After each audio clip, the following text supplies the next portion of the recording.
நாம் இப்போ இந்த வீடியோவில் ப்ராஃபிட் அண்ட் லாஸ் தான் பற்றி பார்க்க போகிறோம். இது ஆப்டிடியூடில் மிகவும் முக்கியமான சமமாக கருதப்படும். இது வந்து உங்கள் லைஃப்லேயும் மிகவும் யூஸ்ஃபுல்லாக இருக்கும். சரி, வாங்க வீடியோக்குள்ளே போகலாம். Welcome to our channel exam mode. இந்த வீடியோக்குள்ளே போகிறதுக்கு முன்னாடி இந்த வீடியோக்கான ஸ்பான்சர் பார்த்தலாம். பைமார்ட் என்ற ஆன்லைன் ஷாப்பிங் ஆப் தான். இதில் வந்து நம்ம வீட்டுக்கு தேவையான அன்றாட பொருட்களும் கிடைக்கும்.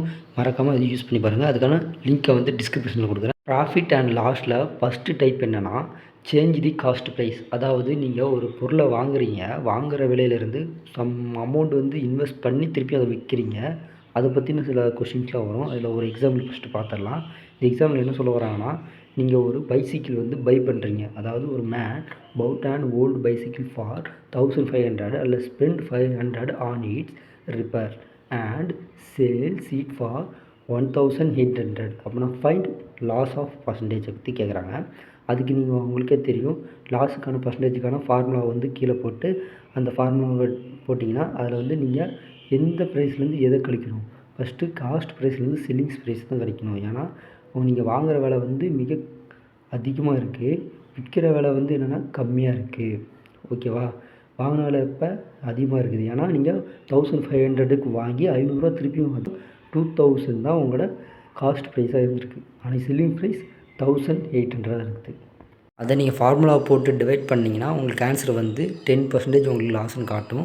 அடுத்து நெக்ஸ்ட் டைப் வந்து cost price equal to sellings ப்ரைஸாக இருக்கும். அதாவது நீங்கள் வாங்குகிற விலையும் ஆகட்டும், நீங்கள் விற்கிற விலையும் ஆகட்டும் ஈக்குவலாக இருக்கும்போது அதுக்கான பர்சன்டேஜ் எப்படி இருக்கும்? ஏற்றமாக இருக்குமா, இறக்கமாக இருக்குமா அப்படின்னு கேட்பாங்க. அது கொஸ்டின் பார்த்தோன்னா, if the selling price of 10 rulers is the same as the cost price of 15 rulers then find the percentage of the difference எடுத்துருப்பாங்க. அதனால் நீங்கள் ஃபஸ்ட்டு செல்லிங்ஸ் ப்ரைஸோட ரூலர்ஸ் எடுத்துக்கிட்டோம்னா அது 10 ரூலர்ஸாக இருக்கும்போது அது ஈக்குவல் டு எதுக்காக இருக்குது? Cost price of 15 rulers. அப்படின்னா செல்லிங் ப்ரைஸ் ஈக்குவல் டு 15 அதில் காஸ்ட் ப்ரைஸ் ஈக்குவல் டு 10 மாறிடும். ஆப்வியஸ்லி நீங்கள் அது பர்சன்டேஜுக்கான ஒரு ஃபார்முலா போட்டு டிவைட் பண்ணிங்கன்னா அவங்களுக்கான ஆன்சர் கிடச்சிடும்.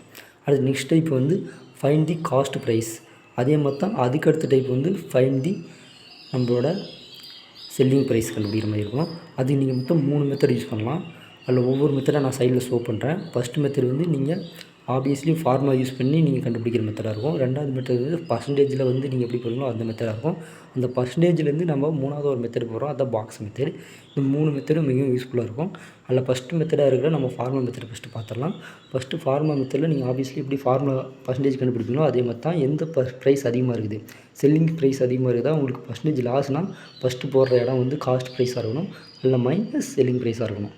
டிவைடட் பை நல்ல காஸ்ட் ப்ரைஸ் இன்ட்டு 100 பண்ணணும். அதே நீங்கள் பர்சன்டேஜ் வந்து இன்க்ரீஸாக இருந்துச்சுன்னா நீங்கள் போகிற ஃபஸ்ட்டு வேல்யூ வந்து selling price minus cost price divided by cost price into 100 இருக்கும். இது வந்து ஃபார்முலா படி நீங்கள் அந்த கணக்கு சால்வ் பண்ணணும். அடுத்து நெக்ஸ்ட்டு மெத்தட் வந்து நீங்கள் போடுற பர்சன்டேஜ் மெத்தட் தான். பர்சன்டேஜ் எப்படி போடுவீங்க? ஈஸியாக ஒரு நம்பர் கொடுத்துருப்பாங்க, அந்த நம்பருக்கான இத்தனை பர்சன்டேஜ் இதுக்குள்ளே எவ்வளோவா இருக்கும் அப்படின்னு ஃபைன் பண்ணுறதுன்னு அதே மாதிரி தான். இப்போ காஸ்ட் ப்ரைஸ்னு எடுத்துக்கிட்டிங்கன்னா அது வந்து எத்தனை பர்சன்டேஜ் இன்க்ரீஸ் ஆகிருக்கு அந்த பர்சன்டேஜை நம்ம கண்டுபிடிக்க போகிறோம்.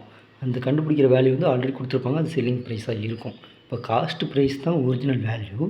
அந்த செல்லிங் ப்ரைஸ் வந்து அந்த பர்சன்டேஜ் இன்க்ரீஸ் ஆகிருக்கா இல்லை டிக்ரீஸ் ஆகி சேல்ஸ் ஆகிருக்கா அது கண்டுபிடிக்கிறது அந்த பர்சன்டேஜ் வச்சு நம்ம போகிற கணக்கு.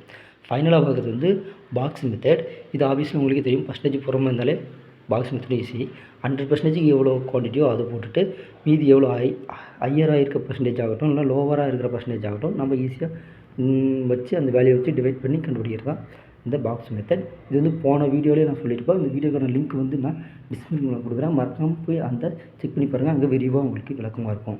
நம்ம அடுத்ததாக ஃபைனலாக பார்க்குறதுக்கு முன்னாடி இன்னொரு மெத்தட் இருக்குது, அது ஃபைண்ட் தி செல்லிங் ப்ரைஸ். அதுவும் சேம் மெத்தட்னு சொல்லியாச்சு. இந்த செல்லிங் ப்ரைஸ் கண்டுபிடிக்கணும் ஒரு சம் பார்த்துருங்க. இந்த சம்மில் என்ன கொடுத்துருக்காங்கன்னா, என் ப்ரைஸ் ஆஃப் என் ஐட்டம் வந்து இவ்வளோ பர்சன்டேஜ் இன்க்ரீஸ் ஆகிருக்குன்னு சொல்லி போட்டுருக்காங்க. அந்த ஐட்டமோட நேம் எப்படி அப்படின்னா நீங்கள் ஆப்வியஸ்லி பர்சன்டேஜ் கண்டுபிடிக்கிறதுன்னு போட்டிடலாம். 2 வாட்டி இன்க்ரீஸ் ஆகிருக்கு, ஒரு வாட்டி டிக்ரீஸ் ஆகிருக்குன்னு போட்டுருங்க. அந்த ஈக்குவேஷனில் போட்டு நீங்கள் கரெக்டாக சால்வ் பண்ணுங்கள், இதுவும் கிடச்சிரும். இது சேமஸ் காஸ்ட் ப்ரைஸ். இப்போ டைப் 5 என்னன்னா டிஸ்கவுண்ட்டை பற்றி பார்க்க போகிறோம். டிஸ்கவுண்ட்னா நம்ம ஒரு பொருளை வந்து எம்ஆர்பி ரேட்டுக்கு விற்கணும், இல்லைனா அது கம்மியாக விற்கலாம். நம்ம இந்த எம்ஆர்பி ரேட்டை வந்து மார்க்கெட் ப்ரைஸ்னு எடுத்துக்கிறோம். மேலும் இந்த டிஸ்கவுண்ட் வந்து 10% இருக்கலாம், இன்னும் 50% இருக்கலாம். அப்படி இருக்கிற டிஸ்கவுண்ட் வந்து எப்பவும் நம்மளுக்கு லிஸ்ட் பண்ணி தான் கொடுப்பாங்க, அதாவது கொஞ்சம் குறைச்சி தான் கொடுப்பாங்க. அப்படின்னா நம்மளுக்கு தெரியும் பர்சன்டேஜ் டிக்ரீஸ் வந்து இங்கே நடக்குதுன்னு. இப்போ நம்மளுக்கு புரிஞ்சிச்சு. இப்போ லாஸ் ஆஃப் பர்சன்டேஜை வந்து இங்கே கன்வெர்ட் பண்ண போகிறோம். நம்மளுக்கு ஒரு சிம்பிளான ஐடியா தோன்றுச்சு. அதை யூஸ் பண்ணி தான் நம்ம இந்த டிஸ்கவுண்ட்டை கண்டுபிடிக்கிறோம்.